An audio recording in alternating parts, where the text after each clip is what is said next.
moment, something clicked inside. A whole new idea entered my mind. What if love is God's ultimate goal for our world?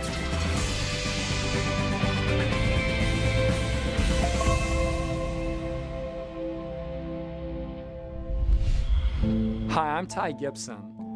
When I was 8 years old, my mom took me into a room in our house and locked the door behind us. I didn't know what to expect. I didn't know if I was in big trouble or what, because I knew what she knew. I was doing really, really poorly in school. In fact, my teacher had told me repeatedly that I wasn't even engaging in the learning process.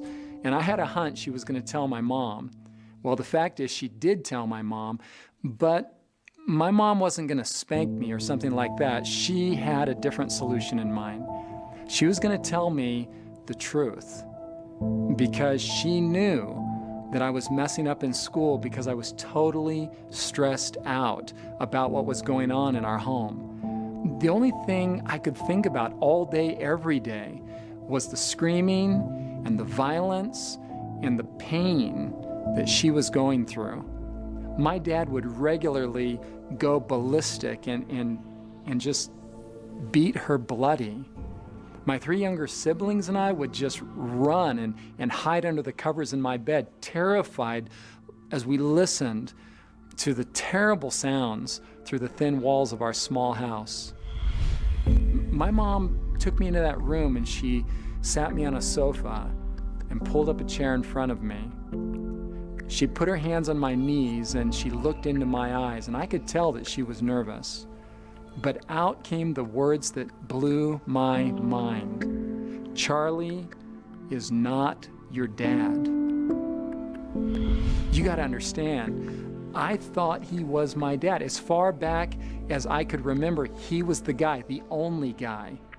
I was majorly confused in that moment. Well, then my mom, she reached in to her purse and she pulled out a photo. She flipped it around, she put it in my hands, and I looked into the face of a man I had no memory of. I had never seen this face. And my mom says, "This is your dad. His name is Johnny, and Ty, I want you to know that he never hit your mommy." I lost it. You got to understand. I just sat there, my lips quivering. I was just trying to hold back the tears. In that moment of realization, something clicked inside of me.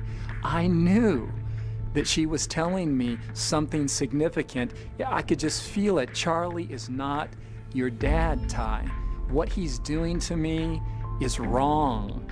And you don't have to identify with him. You don't have to be like him.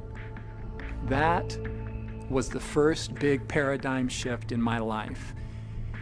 And it completely altered me.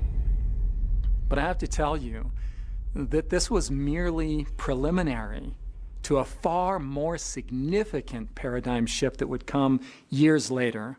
The experience with my mom that day, it instilled in me a strong sense of justice, but this sense of justice posed a really big problem for me on another level.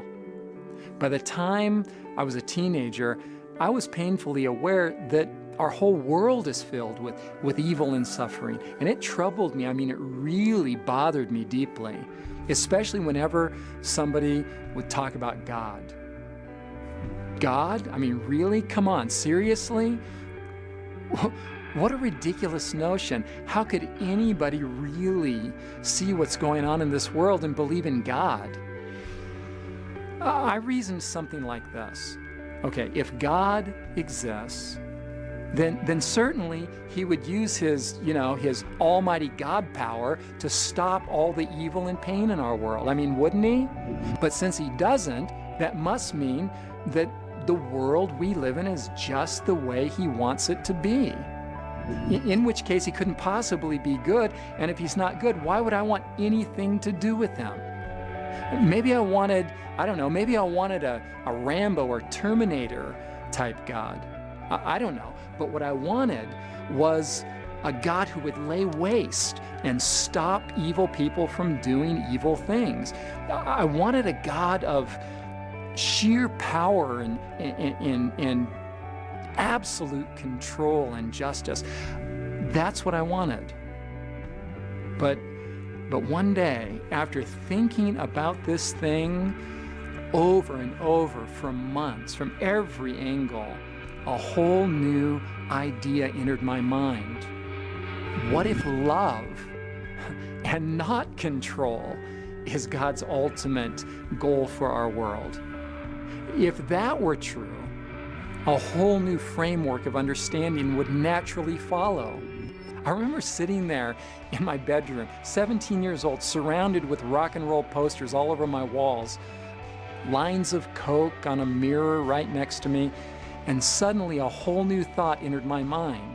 I realized that love cannot exist without freedom, and that freedom allows for both good and evil.